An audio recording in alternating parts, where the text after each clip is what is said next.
नमस्कार मित्रांनो, विरंगुळावर तुमचं स्वागत आहे. आजचा विषय नवीन आहे. तसं म्हटलं तर हा विषय नवीन नाही आहे. आपल्यासाठी हा वारंवार होणारा विषय आहे आणि तो विषय म्हणजे आपला जो रुपया आहे तो परत एकदा चालू वर्षामध्ये डॉलरच्या तुलनेत घसरलेला आहे.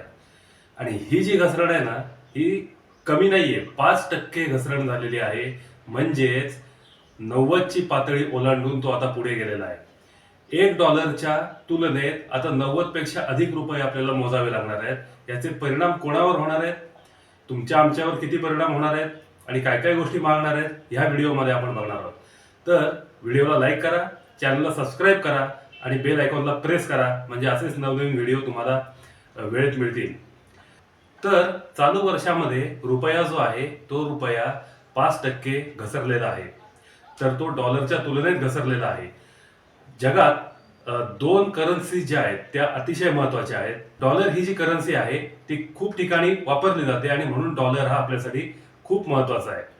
तशी घसरण ही सतत होतच आलेली आहे.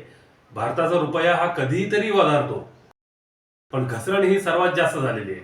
आणि सगळ्यात महत्वाची जी गोष्ट आहे ना ती ही आहे की जीडीपी, म्हणजे सरकारच्या सांगण्यानुसार जो जीडीपी आहे तो जीडीपी 8.2% आहे. एकीकडे म्हणायचं जीडीपी 8.2% आहे म्हणजे आपण प्रगती करतोय, तर दुसरीकडे रुपयाची होणारी घसरण आहे. याच्यासाठी कोणकोणती कारणं असू शकतात, तर सगळ्यात महत्वाचं कारण म्हणजे अमेरिकेचे राष्ट्राध्यक्ष डोनाल्ड ट्रम्प यांनी भारतावर जो 50% टेरिफ लावलेला आहे त्याचा सगळ्यात मोठा परिणाम झालेला आहे. आपण रशियाकडून तेल घेणं बंद केलं तरी सुद्धा ट्रम्प काही ऐकायला तयार नाहीये. जर रुपया वधारायचा असेल तर आता ट्रम्पची धोरणं आपल्यासाठी खूप महत्वाची आहेत. कितीही नाही म्हटलं तरी सुद्धा त्यांच्या धोरणांचा परिणाम ह्या भारताच्या अर्थव्यवस्थेवर कायमच होत आलेला आहे आणि तोच परिणाम म्हणजे ही झालेली घसरण आहे.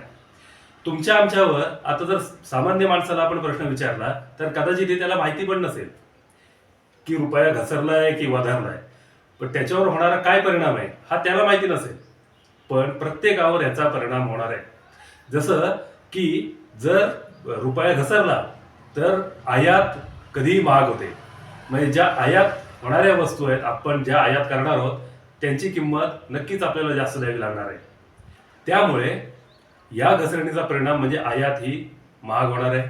इलेक्ट्रॉनिक वस्तू ज्या आपण आयात करणार आहोत त्या आयात करणाऱ्या त्या वस्तू सुद्धा परिणामी महागणार आहेत. म्हणजेच काय, एकूणच आपल्या सर्वसामान्यांच्या खिशालाही याचा फटका बसणार. सगळ्यात महत्वाचं जे आहे ना ते हे आहे की जे मुख्य आर्थिक सल्लागार आहेत. मुख्य आर्थिक सल्लागार म्हणजे कोण, तर ते सरकारला सल्ला देतात. त्यांचं असं म्हणणं आहे की चालू वर्षात रुपया जो आहे जो घसरलाय ना त्याचा मला काही परिणाम जाणवत नाहीये, मला हे काही चिंतेची बाब वाटत नाहीये, असं त्यांचं म्हणणं आहे.